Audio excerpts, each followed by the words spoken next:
Good morning and welcome to Slam in the AM. It's my new format where in the morning I'll talk about either video game news, or I'll do interviews, or I'll just talk about what's ever on my mind in terms of the realm of like gaming, I guess.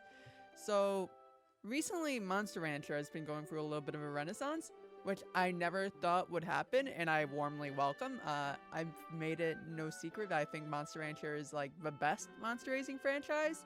So yes, amazing.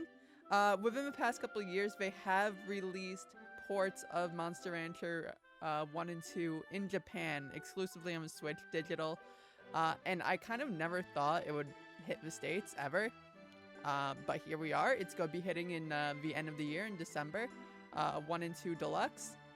So it's a Switch port. As far as I know, it's digital only. Hopefully, eventually they make a physical. Don't know anything about that yet.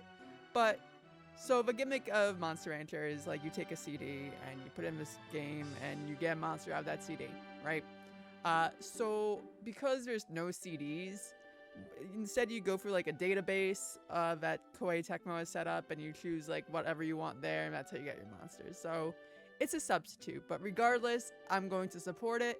I hope everyone supports it because if it gets enough sales, then there'll be like, hey, maybe people do want Monster Rancher. Maybe we'll give them Monster Rancher 6. And I would very much like that.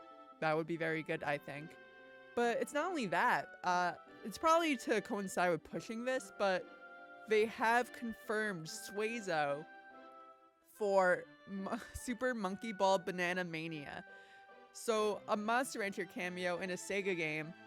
And this is the closest thing we get to Monster Rancher Hop About 2. Which I don't necessarily think I ever wanted, but it's something. So Koei Tecmo is putting resources into pushing Monster Rancher, so yay, very good.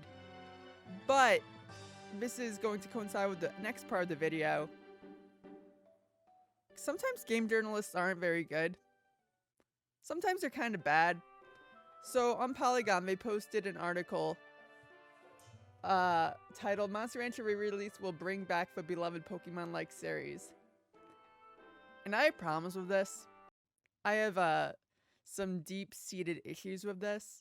If you've ever actually played a Monster Rancher game, you would know that it has nothing in common with Pokemon. Yet in this article, the word Pokemon is used 8 separate times. And that's an oof to me. That's a yikes. Let's go get a yikes from me, gamers. So, when you break it down, Monster Rancher is well, it's actually evolved from a horse breeding simulator. So instead of like catching a monster or whatever, you actually just you do hatch one, but then you kind of like take care of it. You have to feed it, and every single week you do a training thing until eventually it's time to submit it to a tournament, which is entirely different format from Pokemon. Has nothing in common. So I've actually decided to break down what makes a Poké-Like a Poké-Like. So 1, catchable monsters. Right? That's kind of like the whole thing with Pokemon, gotta catch them all. It'd be like that. 2, you have to use items to catch the Pokemon. This is where it starts being a little bit different from like the Shimigami Tenseis of the world, because Pokemon, you could say, is actually a Shimigami Tensei-like, before a Poké-Like, which is silly because Pokemon, of course, is Poké-Like, but it is derived from the Shimigami Tensei genre. 3, turn-based rock, paper, scissors format. So this is also where it starts getting a little bit separated, right? Because in Shin Megami Tensei, it is turn-based. However, you also have like the ability to just attack, right? However, in Pokemon, all your attacks have an element attached. Like even the default attack is the normal type, which has its own weaknesses, right? Its own resistances, all that stuff. And then after that, there's the 6 Pokemon per team. This is where it starts getting a little bit weird to describe it, because if Pokemon cut down, like, oh, you're only allowed 4 Pokemon on a team, whereas a game that is very similar in every way, but they just cut down your party slot by 2, it would still be very Poké-like. But every single other Poké-like I could think of, like Nexomon or Temtem, they decide to also do the 6 Pokemon per team rule. So I'm going to include that on there. 1v1 or 2v2 battles. This is also something where it's like, well, I mean, Pokemon itself has even done 3v3, but for the most part, it's only ever really stuck with 1v1 or 2v2, and this is also true for pretty much every, like, Poké-Clone out there. Nexomon does 1v1s, Temtem does 2v2s, for example. Another big rule, adventure RPG format. This is a big difference between Monster Rancher and Pokemon. Pokemon, you start off and then you go on an adventure, you go to town, doing whatever quest it is. Monster Rancher, you're kind of locked into one location for the most part, outside of like a few exceptions, with Monster Rancher 3 having a different place to just raise your monster, but it's no real adventure.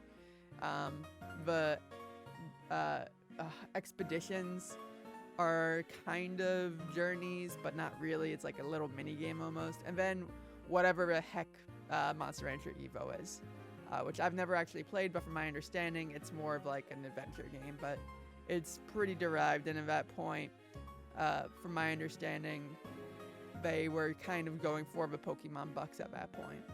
It's usually considered the worst Monster Rancher game, so there is that. But just the fact that every single time there's a monster raising game, it's like, oh, it's a Poké-Like. Oh, it's just like Pokemon. And it's such a shallow interpretation to me, because they just see the monster aesthetic and we're like, it's just like Pokemon. Godzilla, it's just like Pokemon. And it's really shallow, and it's kind of does a big disservice to games like Monster Rancher or Yokai Watch or the Digimon Cyber Sleuth series, which, I mean, it has some similarities, but it's closer to, again, Shin Megami Tensei in terms of how all the formatting works. But what do you guys think? How do you feel about what makes a Poké-Like, what makes a Shin Megami Tensei like, what makes something entirely unrelated? Leave the comments below, and have a good day. See you tomorrow.